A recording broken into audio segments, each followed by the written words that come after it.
dictating the wrap-up on the Butcher Benton package. I'm Lieutenant Dick Chasen. This hadn't been a routine case, and to find the answer, I've had to put a lot of little pieces together. It began on the day most cases can be called closed. It was the day before the butcher was to be executed. He was visited by his attorney, Paul Lowe, in the death house. It was at this first meeting the Butcher Benton case took its first switch. Well, that's it, Butcher. The evidence against you is so strong, the governor turned down your appeal. You're a rotten liar, Lowe. You started railroading me from the beginning of the trial. And now you're still trying to throw me curves. Look, I don't blame you for being edgy, but get this straight. I didn't double-cross you. I never worked harder for a client. You mean you never worked harder for a client to get him sentenced? You were a fool, Butcher. If you hadn't tried to double-cross Squeamy Ellis and Joe Marcelli, they wouldn't have turned state's evidence against you. But you had to get greedy. You wanted to keep the whole $600,000 for yourself. Well, the boys got sore, and I don't blame them. It was all your idea. You planned the whole job. You hired us. When you found out I'd staked the money, you decided it was time for me to die. You got those two crumbs to turn state's evidence on me. You stinking rotten mouthpiece. We both know that isn't true, Butcher. Now, look, what's the sense in not giving me the money? It's not going to do you any good. Well, I'll have the satisfaction of knowing that none of you three crumbs are going to spend it. What about Eva? Don't you owe her something? You tell me where the money is, I'll see that she gets your share. I've got a different idea. I'm going to kill you and Squeamy and Joe. Then I'll take care of Eva myself. You thick-headed ape, you're going to die tomorrow. Remember what I said. I'm going to get you, all three of you. Even for you, Butcher, that'd be quite a trick. So long, dead man. Remember what I said. I'm going to kill you, all three of you.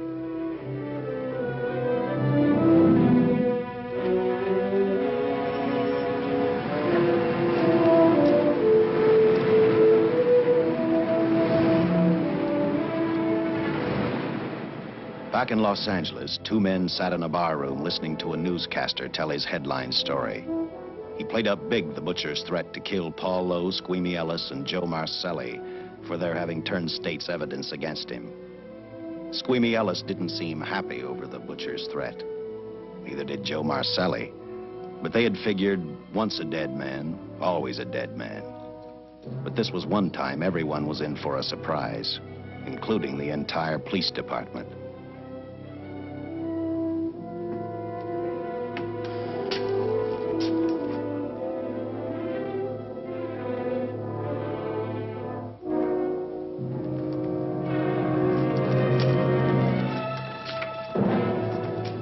Seen the headlines, Captain? Teletype just came in from San Francisco. Butcher's execution is set for 5 o'clock this afternoon. And like the newspapers say, he still refuses to talk about that stolen money. Well, I still have hopes of coming up with something. That's what I dropped by for, Dick. With Butcher's execution, the department's marking it case closed. That means you'll be reassigned. I spent a whole year trying to break this case. As far as I'm concerned, Butcher's death is just the beginning. Of course, I can't prove it, but I think that Paul Lowe was the top man. And even though I have to keep working on it while off duty, I'm going to get Lowe, Squeamy Ellis, and Joe Marcelli. Okay, Lieutenant. Officially, I've taken you off of the case. Unofficially, I wish you luck. Do me a favor. Keep me posted. Will do. Thanks, John. I headed for Eva Martin. She worked in a local burlesque house. I'm a cop, and my job is to ask questions and get answers. So I decided I might as well start again with her.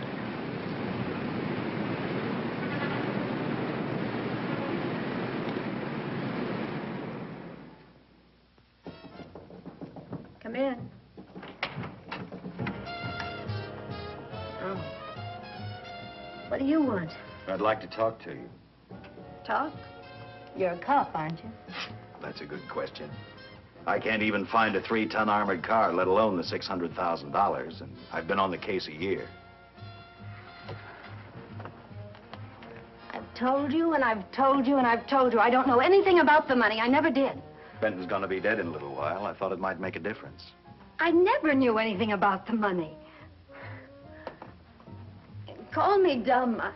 I didn't even know Charles was in the rackets until the trial. Now, take it easy, kid. You're on, Eva.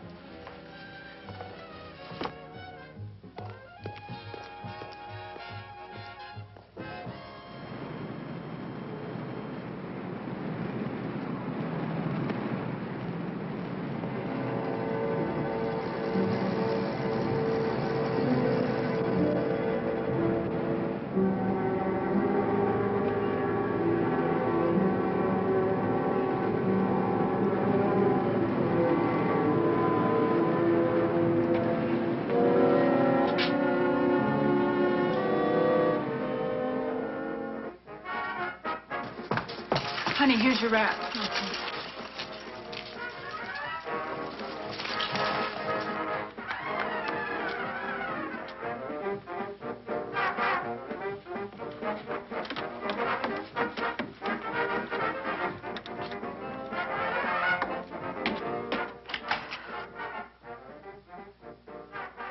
A few moments ago, Butcher Benton, without revealing the whereabouts of the $600,000 stolen in the armored car holdup, paid for his crimes against society in the gas chamber at San Quentin.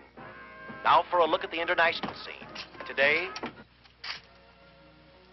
Come on, baby. Don't waste tears on Benton. I feel so badly about Charles. If I'd known, maybe I could have done something. How about a drink? We could both use one.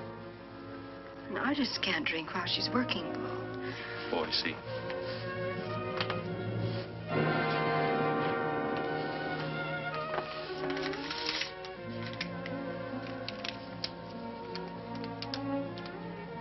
What's that? Well, now what's the matter? It's a message from Charles. He told me to open it if he died. Finale, Eva. All right. How about a steak after the show? No, thanks. Not tonight, Paul.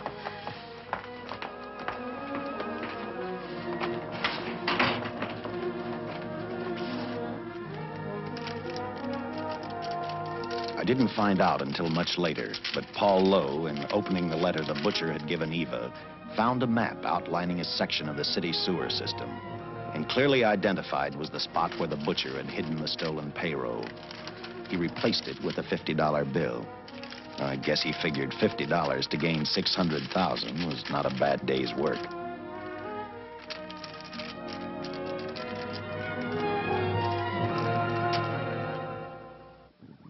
And a few hundred miles away in San Francisco, the case took another switch, which turned the next 72 hours into one long, hideous nightmare.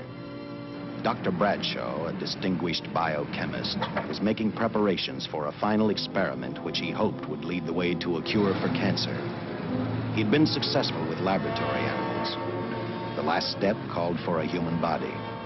And Dr. Bradshaw's assistant quickly made a deal with a local mortuary and returned to the laboratory with the dead body of Butcher Benton.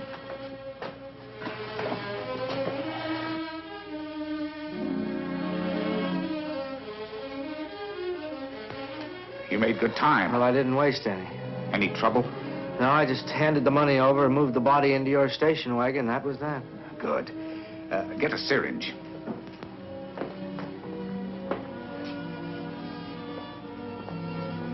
He's in good shape. Well, I hope so.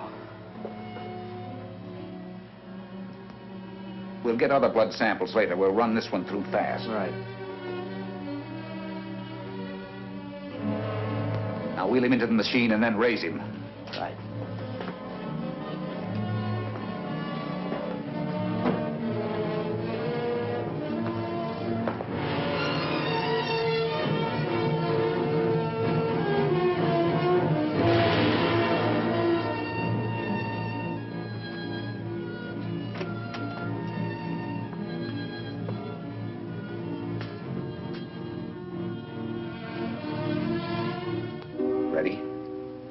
You mean you're going to give him 287,000 volts? Yes, yes.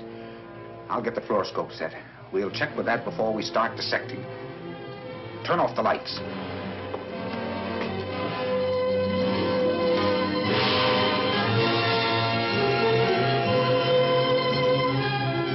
There you are, old boy. If you respond properly and my theory is sound, you'll be more famous dead than alive. Throw the switch.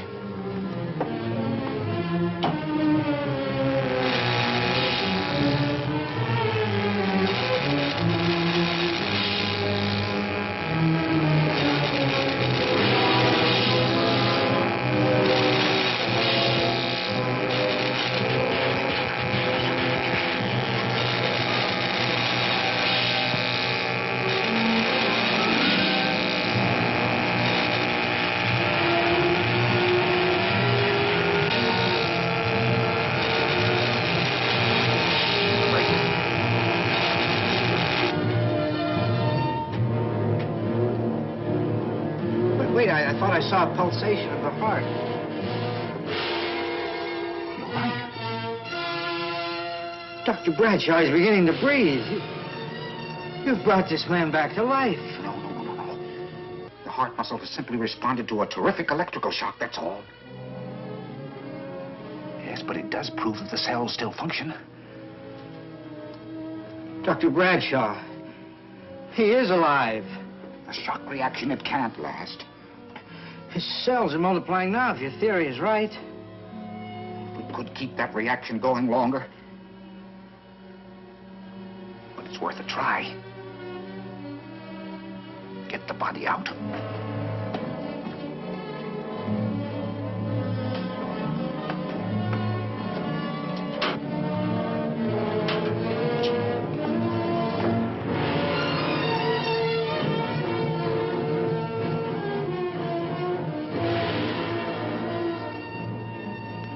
Get some adrenaline from the supply room. Some amyl nitrite, too.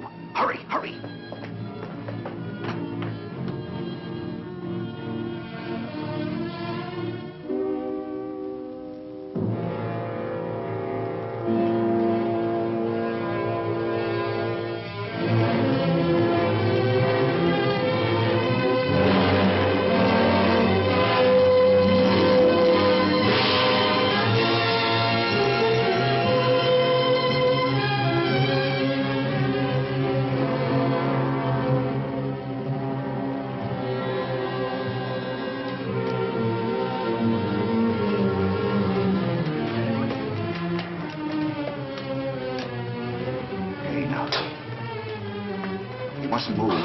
Your heart can't stand the strain. Now, you must lie still. Please, please. Easy now. Easy. Easy. You must lie. Easy, please.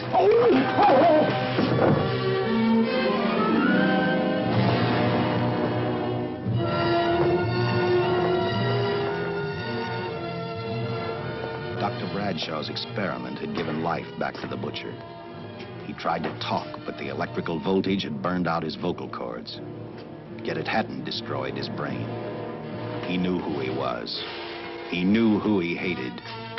As he stumbled about the room, I think he thought only about one thing: kill Lowe, Squeamy, and Joe Marcelli. The tremendous electrical voltage that Dr. Bradshaw had given the butcher had increased his cellular structure to the point where he was no longer a man. Dr. Bradshaw's experiment had created a vicious, brutal animal with an almost inconceivable amount of strength. Dr. Bradshaw must have believed the butcher's regained life would last for only a few minutes. Therefore, instead of calling for help, the doctor decided to handle his creation alone. Now, easy, Benton. Just relax. I'm a doctor. I want to try to help you. Do you understand me? You're in my laboratory. The execution was carried out and you were declared dead. I tried an experiment on you and brought you back to life, although I didn't intend that. Now, you've had a great shock. Now come and sit down. Now, be quiet. Now, come and sit down. Take it easy. That's the boy.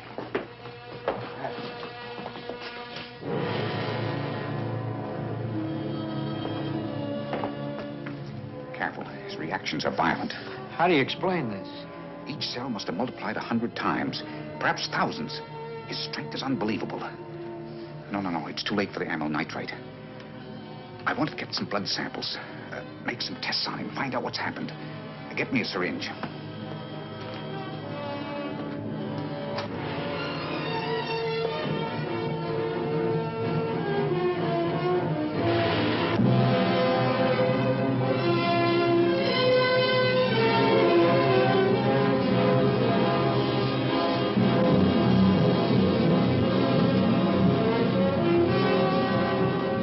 Why won't the needle penetrate the skin?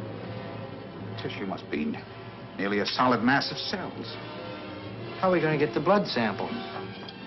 Surgically, perhaps.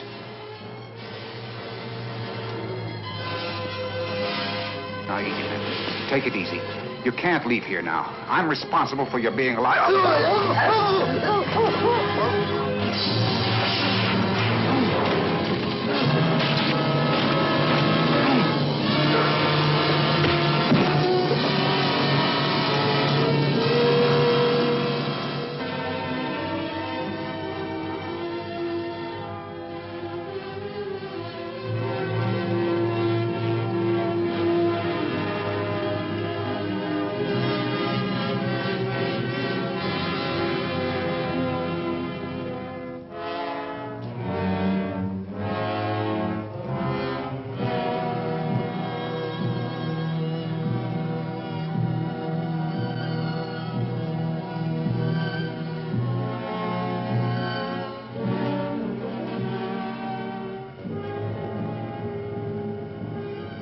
Towards the end of this case, Captain Lauder and I found out the doctor and his assistant had been murdered. But I'm getting ahead of my story. The butcher didn't know how he had been brought back from the dead, and he didn't care. All he knew, he was alive. Then this monster-made man started thinking about Los Angeles.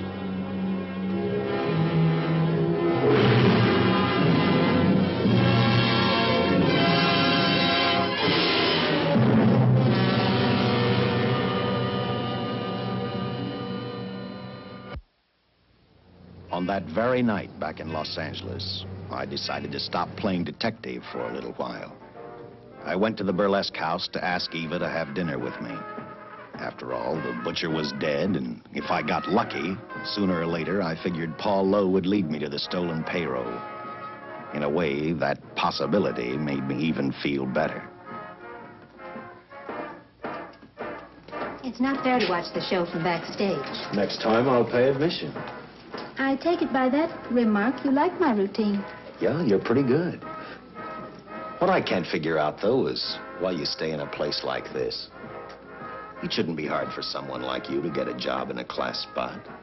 If you weren't a detective, I'd be willing to bet with a line like that your next remark would be, how about dinner?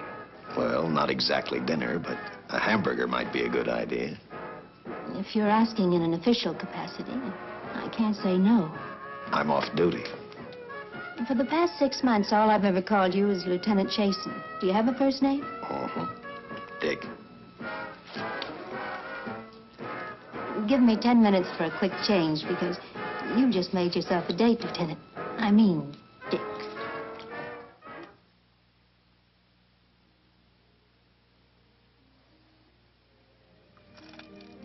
You know something, Dick?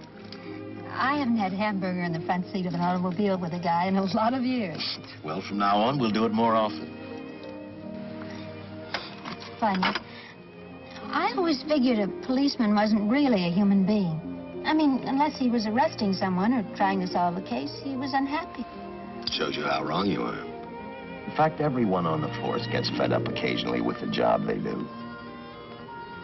Maybe we're more human than anyone else. We see so much trouble, we get to hate the word. But as long as the world's filled with people, there'll have to be men who enforce the laws. What made you join the department? Now who's making with the questions? No, honest, I'd like to know. Well, it's really a very short story. When I got out of the Air Corps, I knocked around for a while. Well, I went to work for an oil company.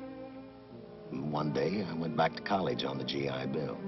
Just before graduation, I noticed all about the police department exams.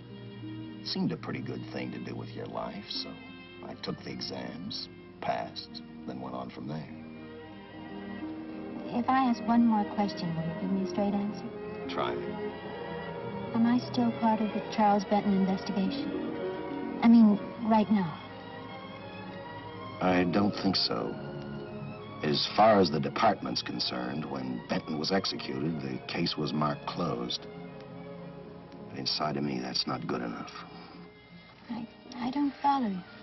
Well, the $600,000 is still missing. And a fast-talking underworld lawyer like Paul Lowe is walking around a free man. Someday, no matter how long it takes, I'll get him and the money. Until I do, the Benton case for me is not closed. I give you my word, Dick. Charles Benton never told me anything about the money. Oh, I've been sure of that for a long time. But how did you ever get mixed up with anyone like the butcher? This trouble ever started, it just happened. I had a roommate who used to date Benton all the time. One day she packed and left for Chicago.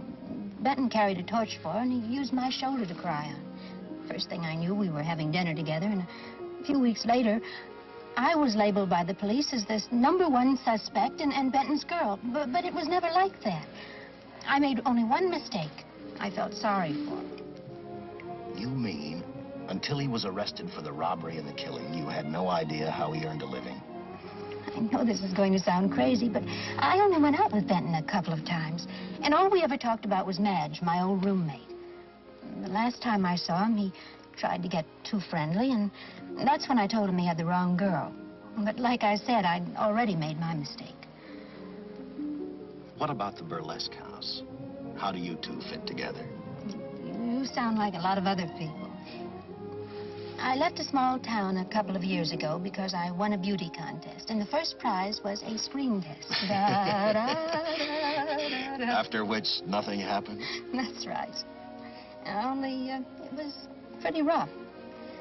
And then one day I read an ad about girls wanted for a burlesque show. I auditioned and I got the job.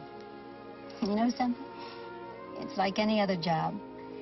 If you're looking for trouble, you can find it even in a schoolroom. Well, when the screen test didn't work out, though, why didn't you go on home? Well, first you have to have a home to go back to. My folks are dead, so Los Angeles was as good as any place else. I don't know about you, but I do 8 shows a day, and at this hour, I'm bushed. I know what you mean. Mind if I drive you home? No. And I'll tell you something else. I haven't minded anything about tonight. Not even the hamburger. I kept playing tag with Lowe. He made 4 telephone calls. 3 of them didn't interest me, but one did. The one to Joe Marcelli. I watched Joe head for his meeting with Lowe, and for some unknown reason, I began to get the feeling that this case was finally about to explode in my favor. You see what I mean? Well, look at that, will you? I seen him stagger on 2 legs, but he's doing it on 4. Shut up, you flea bag. Well, look who's calling names. At least I ain't a squealer, a stoolie. I warned you before. All right, Harry, that's enough. I'll take care of him. I want to talk to him. Okay, Mr. Lowe. But any future business you've got with this psycho, take care of it upstairs in your office. He keeps showing around here, sooner or later he's going to get slugged, cripple or no cripple. All right, shut up, Joe. Sit down.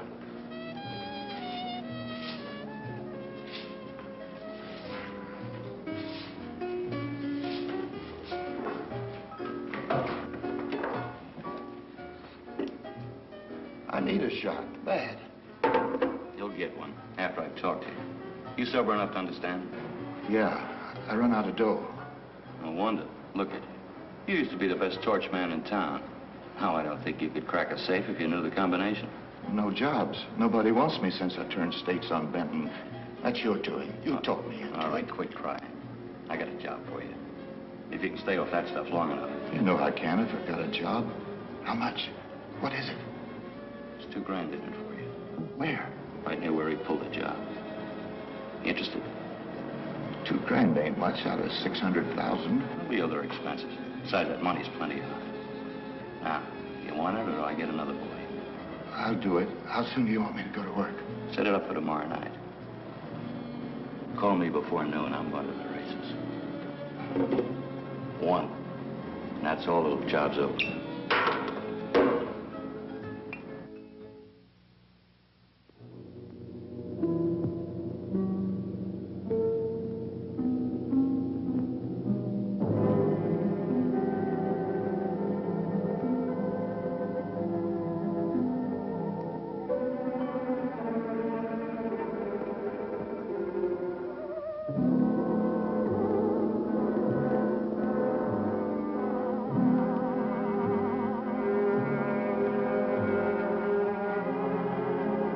The butcher was walking slowly toward Los Angeles. He'd traveled through wooded hills to prevent being seen by anyone. Finally, he came to a quiet road. He stopped to get his bearings. And then he saw her. He saw something else. An automobile. For the butcher, that rang a bell.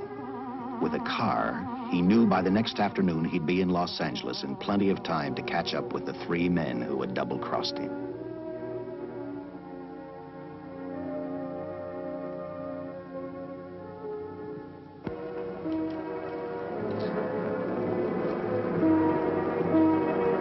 Well, see, you're a real gentleman to be helping strangers in distress. I hope you don't mind me using the babe here as bait. Quite a dish, isn't she? But that's what she gets paid for. Bait, that is. Yes, sir. She's a real shaker artist of my outfit. Carnival man myself. Just call me Connie. Yeah. Well, friend, we're in a little bit of difficulty here. Got a flat tire, brand new car, no tools in the back. Why, some of these dealers make my carnival grifters look like babes in the woods.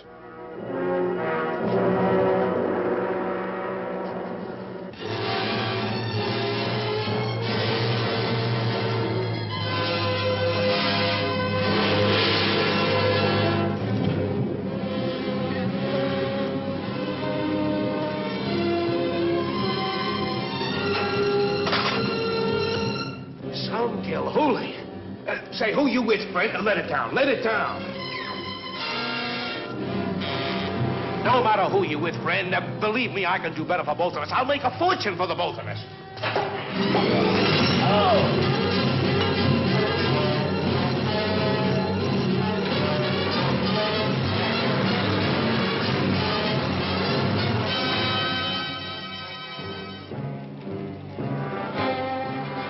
An hour later, the San Francisco Police Department sent out an APB. Squads were sent to various parts of the countryside.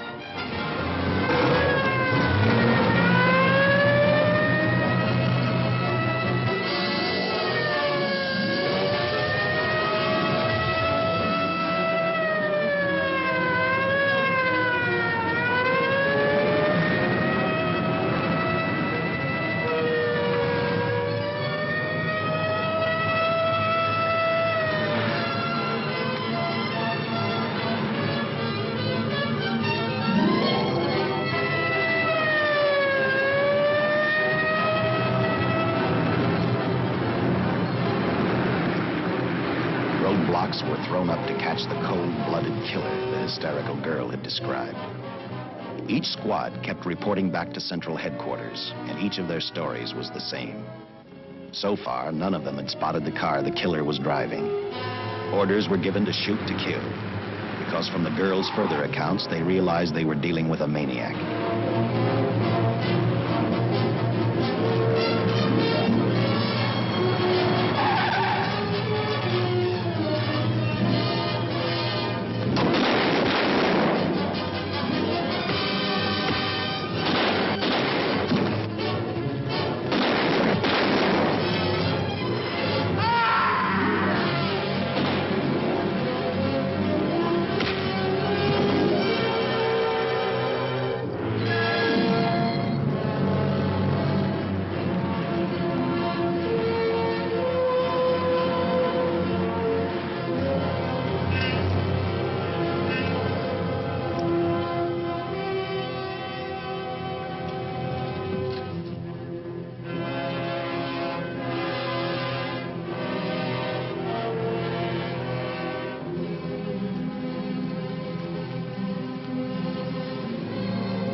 I trust that this information will answer all of your questions. If I can be of any further service, let me know. Sincerely, J.I. Louder, Captain Police, L.A. Here's another all points from CHP, Captain.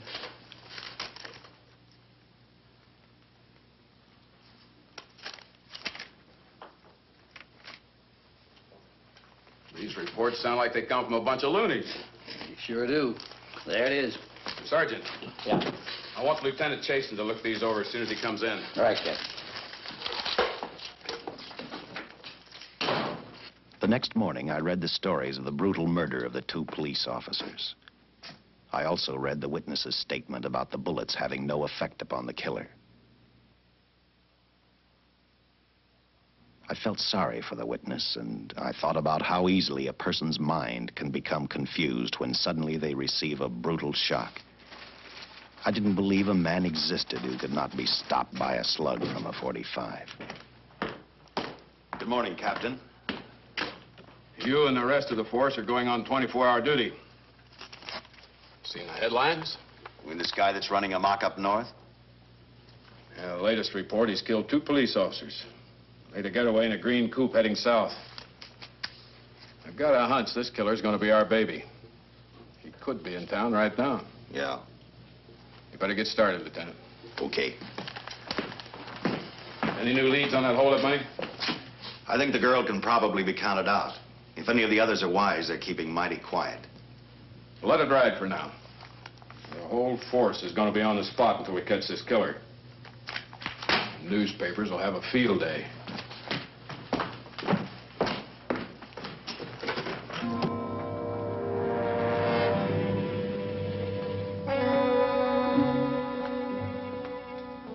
We were wrong about 2 things. The killer was already in our city, and we didn't know he was Butcher Benton. He headed straight for Eva Martin. He went to her dressing room to get back the map he had left in the envelope with her. He wanted first to check his money, then catch up with Lowe and the others.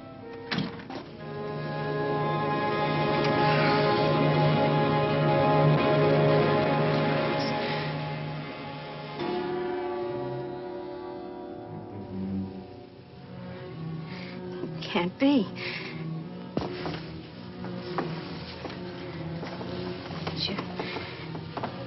You do look like him. Only different somehow.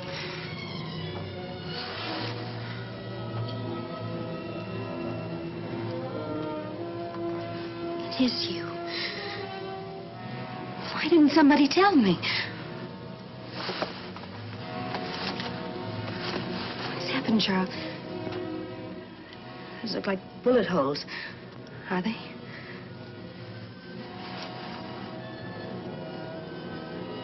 There isn't even a mark.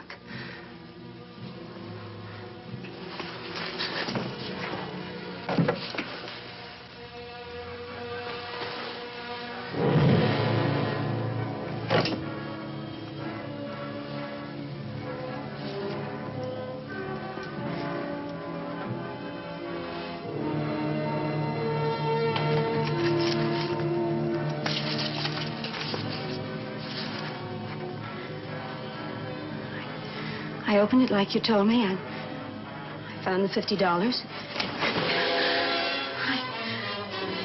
I didn't know why he left it. Oh, Paul didn't know why he was here.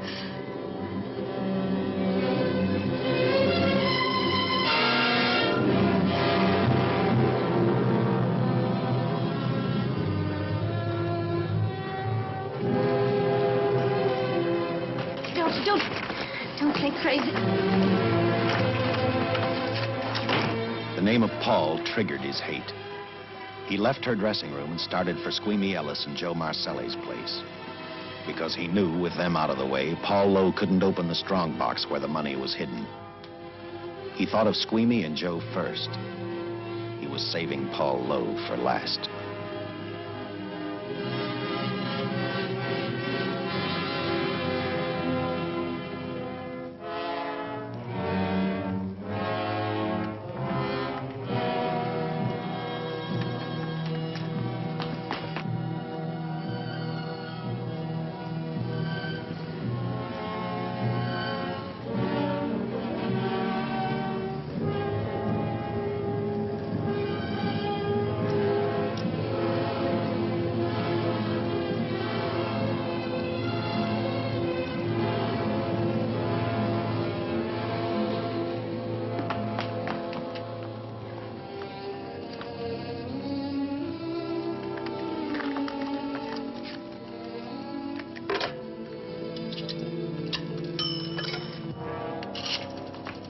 Hey, Eva, can I borrow your eyebrow pencil?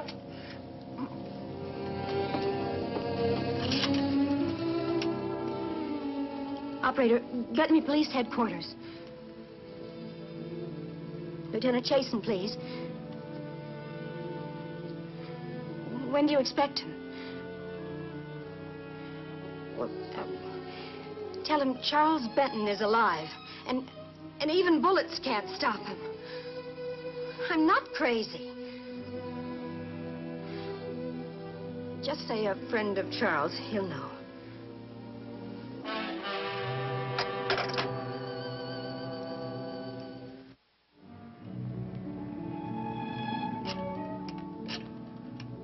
After leaving a message for me, Eva telephoned Squeamy Ellis.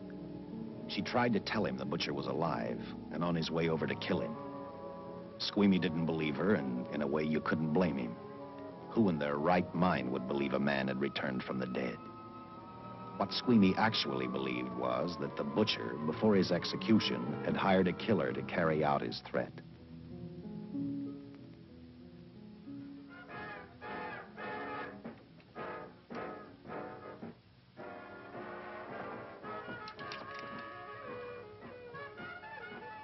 You sick?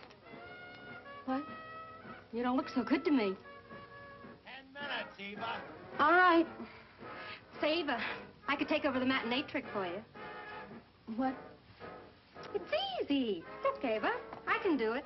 Scub-up-de-doo-doo-doo. Oh, I'm... Francine, I just thought of something. Yeah? Eva agreed to let Francine do the show. She hoped she'd be able to interrupt the butcher before he arrived at Squeamy's hotel. Or, failing that, at least be able to warn him to stay out of sight. You wanted me, Captain?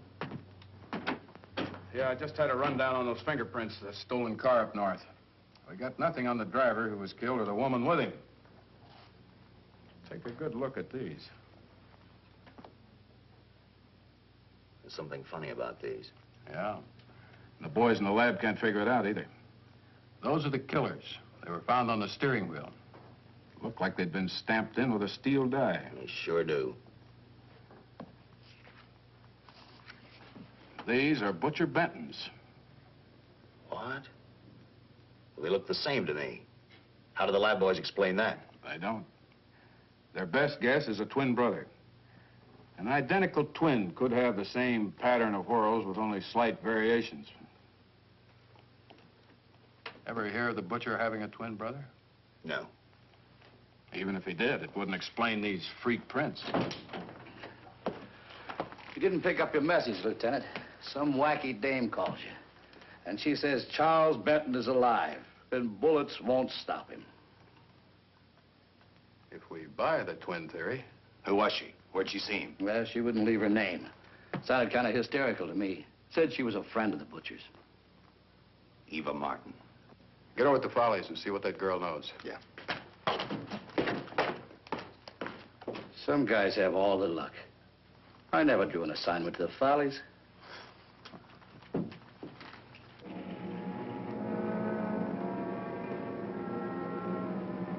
Meanwhile, the butcher headed for Squeamy's hotel. He didn't seem to be in any particular hurry. Actually, he seemed like any normal person, on his way to work or on his way home.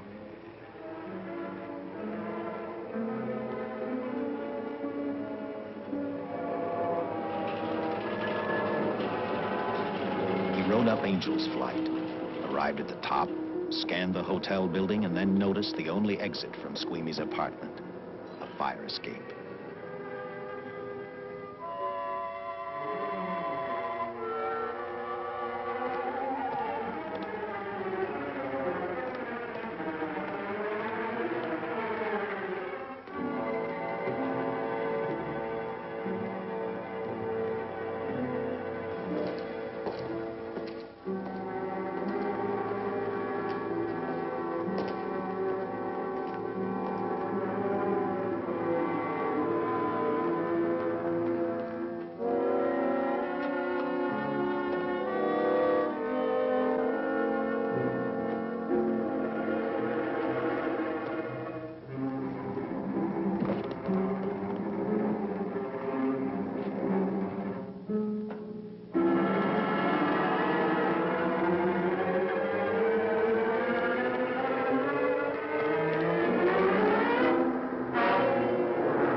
butcher was figuring his next step. And as he looked at the dead cop, he thought about Paul Lowe, the next man on his list. Seen Joe Marcelli? Not since last night when I told him I didn't want him around here no more. Give me a shot.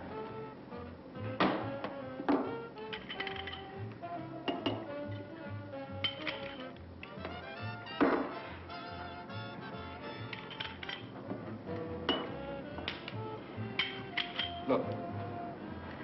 I need help. Just found out that Benton's hired a killer to get me. He's after Joe, too. Well, then drink up and get out. I don't want no trouble around my place. You're a real pal. Drink up and get out, I said.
Operator, get me the police. Police! Yes!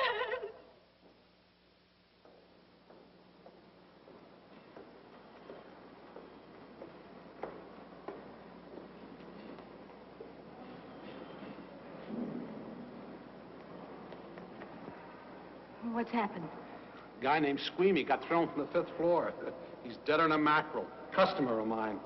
You mean Squeamy Ellis? Yeah, that's it. Just Squeamy. No one else was killed. Ain't one enough?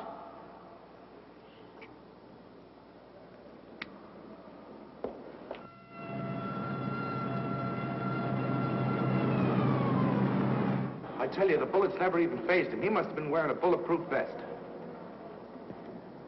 God help us when the papers get a hold of this. Keep an officer on duty here till you hear from me. We'll get a stakeout on Joe Marcelli. I'd like to talk to Joe. Lauder, I'm going to call San Quentin. Suppose Benton is alive. Every available man's been put on the case now. Yes, sir. All right. All right. Anything new? Report on Dr. Bradshaw, owner of the station wagon. The San Francisco police located his laboratory in the basement of an electrical power receiving station. Bradshaw, what's he know? He's dead. And another man, too, his assistant. The lab is a shambles. But now we're getting some action from San Francisco. Benton's body never arrived at the mortuary where it was supposed to go. An attendant there finally broke down, admitted he picked up some quick cash by handing the body over to a man he was unable to identify. The man was driving his station wagon. Blasted man, the chief's on my neck, and the commissioners are on his, and the mayor's on theirs. Now, am I supposed to tell them that our killer is a dead man? They found a notebook in Bradshaw's lab. It ties his experiments in with a Professor Dwiggins at Caltech. I hope to hear from Dwiggins soon. Captain, report from the valley on a hysterical woman. Reports the presence of the killer. There's the location. Let's go.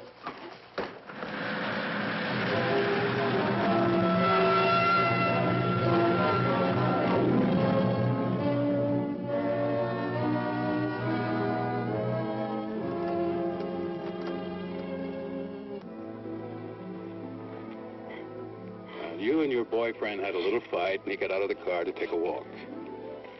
You noticed as he walked down toward the sump area in the direction where you'd seen those lights a short while before. What happened then, miss? Please try to tell us. Well, I just sat there a few minutes, I guess. I was pretty mad. Then there was a loud crash, like heavy metal, sort of, from down here. I got out of the car to get a better look. I heard Jimmy cry out something. I couldn't make out the words. Then down here, in a patch of light, was Jimmy. And coming toward him was this man. Big man. Lifted Jimmy up over his head like he didn't weigh a thing. Jimmy screamed. Just once, before he broke Jimmy's back. I heard it snap, not far away. Then I started running till I found this house. They let me use the phone. Thank you, miss. We'll see that you get home all right now. O'Malley, see that the young lady gets home all right. Paul Lowe, while driving to his office, heard a radio commentator report the murder of Joe Marcelli. And what shocked him most was when the broadcast identified the killer as possibly being the butcher. Lowe headed straight for Eva Martin at the Burlesque Theater. Oh, you gave me a start, Mr. Lowe. What are you doing here? Where's Eva? Oh, I'm taking her place. I'm going to wear her costumes. What's it to you? I asked you, where's Eva? Hey, don't get physical. Well, watch your tone of voice, Buster. I told you. Little Eva isn't here. I could see that for myself. Where is she? She's at police headquarters. That's where she is. Yes, sir. No, sir. Captain Lauder's still with the mayor. The killer dropped out of sight. He was last seen in the Hollywood area. Yes, sir. We know he's dangerous. Every angle's being covered. Yes, sir. I'll tell him.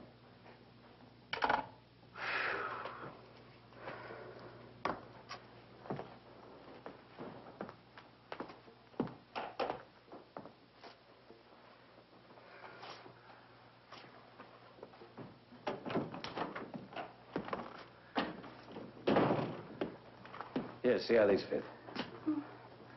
Low heels. I'm sorry. It's the best our wardrobe department can afford. Any idea how soon the captain will be back? Now, look, I'm going to see the captain. I'll have to wait here all night. Paul. Paul, Charles killed Squeamy and Joe. Joe, too? Benton?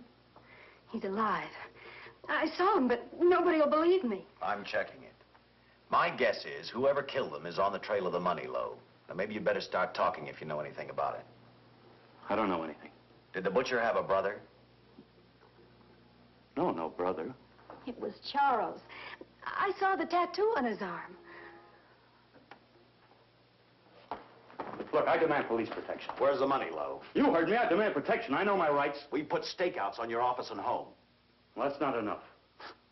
It's enough as far as we're concerned.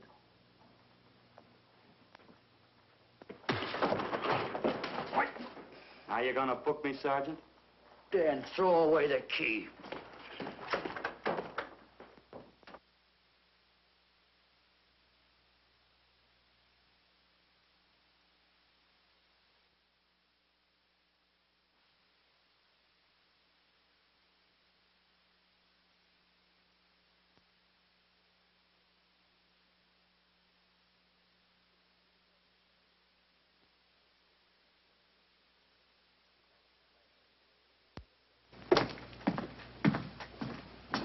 Thank you. Come up with anything yet, Dick? Oh, we've checked every hotel, motel, and rooming house in town. We've run a cross-check on every hangout Butcher ever used. Net results, blank. This is incredible. We not only discover a dead man turned killer, but it's beginning to look like he plays ghost, too. He's somewhere in this city, and if we have to take it apart brick by brick, we've got to get him. I may be way off, but I think Paul Lowe could tell us a lot. Maybe. But it's a cinch he's not going to. Well, suppose he had no alternative. You better grab some coffee. Your mind's beginning to play tricks on you. No, now, wait a minute. When Lowe came to us for police protection, it was because he was scared stiff the Butcher would add him to the list of Squeamy Ellis and Joe Marcelli. Go on. It figures, too. When he slugged the sergeant, he knew we'd book him right away. Oh, this Lowe's a pretty cute character. But we can play the same game. You mean we'll threaten to release him? Well, not exactly. You tell him you realize that he was excited, that throwing the punch was accidental. Tell him we're not going to make a charge, that he's completely released. Lieutenant, you know we can't do that. Lowell made his first mistake when he hit the sergeant, and that'll get him a year. As far as the department's concerned, at least it's a small victory. If my hunch is right, Lowe won't want to be on the streets with the Butcher looking for him. And he may talk, and talk a lot. Enough maybe for us to get rid of him permanently. Even lead us to the Butcher. If he's frightened enough, that might work. But if it doesn't... No, Dick, I'm not going to release him. I want him out of my way so bad I can taste it, but not bad enough to be responsible for getting him killed. The good thing about that, Captain, is the fact we know it, but Lowe doesn't. Let's give it a try. All right, Lowe. Come on out. I think you'll find everything in there. You're free to go, Mr. Lowell. Wait a minute. Who do you think you're kidding? You arrested me for assaulting an officer. Court, I'll plead guilty. With luck, I might get off with 6 months. For a lawyer, you're forgetting a very important point. If no charge is made, there's no trial. It was a tough day for everyone. We figured your nerves were on edge, and when you threw the punch, you didn't know what you were doing. I've squared everything with the sergeant. It's all over, all forgotten. Yeah? Why'd you bring a stenographer? Simply because I wanted a record of our conversation at the time of your release. Okay, Lowe, let's go. Oh, wait a minute. Once out on those streets and I'm a dead man. You let me go, you'll be responsible for murder. Oh, come off it, Lowe. You're imagining things. You know the Butcher threatened to kill me. You set me free, he'll do it. Well, that's just a risk we'll have to take. But the way I look at it, Mr. Lowell, you'll be okay. Look, Captain, I'll make a deal with you. You keep me here, and I'll tell you how to recover the money. Maybe even catch the Butcher. No deals, Lowell. You'd probably tell us anything just to stall for time. Come on, let's get out of here. Now, wait a minute. All right. I'll tell you the truth. Start taking this down. I, Paul Lowe, hired Butcher Benton, Squeamy Ellis, and Joe Marcelli to pull off the armored car holdup. And then Lowe continued with his confession. He told us about finding the map. He showed us the exact location of where the Butcher had hidden the stolen payroll. And he gave us a most important answer. The explanation as to how the Butcher was able to elude detection. His means of escape was the sewer system beneath our city.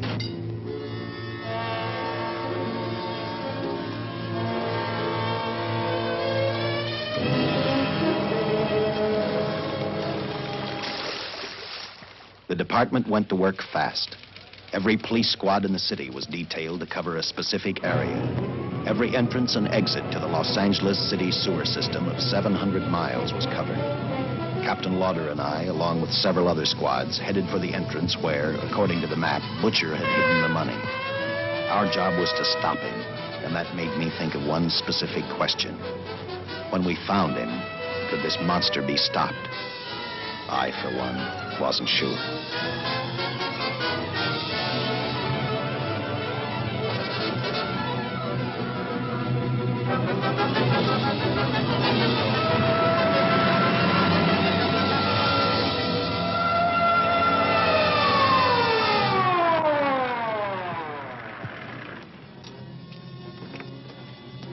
Everything all set, Lieutenant? City engineers mapped out each possible exit. A squad of officers are spotted at every point. If the Butcher can be caught, now's the time. Well, after I talked to Caltech, I called on the fire department for a little help. The professors thought a flamethrower might stop him. Flamethrower? I suppose their boys have had a chance to join our squads by now. See, we have one with us here. Have you thought about what'll happen if this doesn't work? No. I've been praying too hard that it will work.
This is where we split up.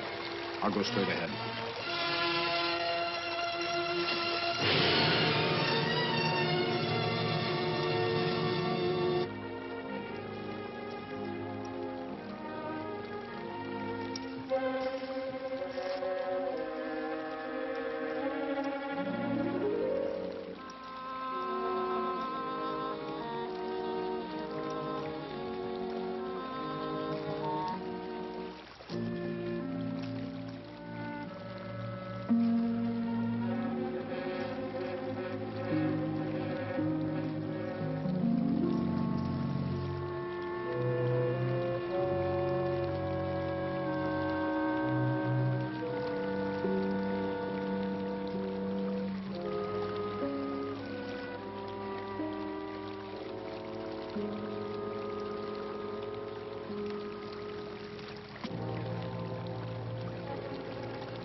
This map's right, we're off our course. We'll have to backtrack.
And the tremendous shock of electricity that brought the butcher back to life destroyed him.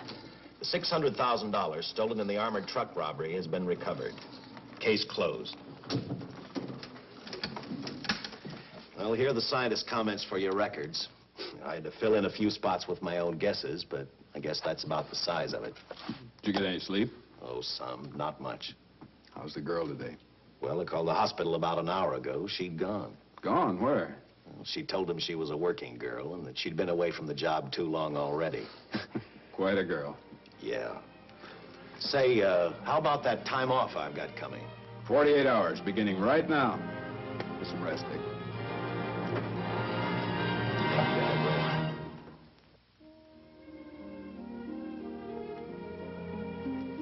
know something, Dick? The past 72 hours seem like a bad dream. That rest in the hospital today really gave me a new lease on life. Now that it's over, I can't believe it actually happened. The important thing is to remember it is all over. I suppose you'll be assigned to another case. I'll have to give up hamburgers in the front seat of the car for steaks in a restaurant. No. I've thought about that. In fact, I decided to do something about it. I started by talking the captain into a short holiday. And just about an hour ago, I got you fired. What? What did you do that for? I figured that being my wife would take up all of your time. Even if I wanted to say no, I couldn't. You're not supposed to say no to a detective. I figured that, too.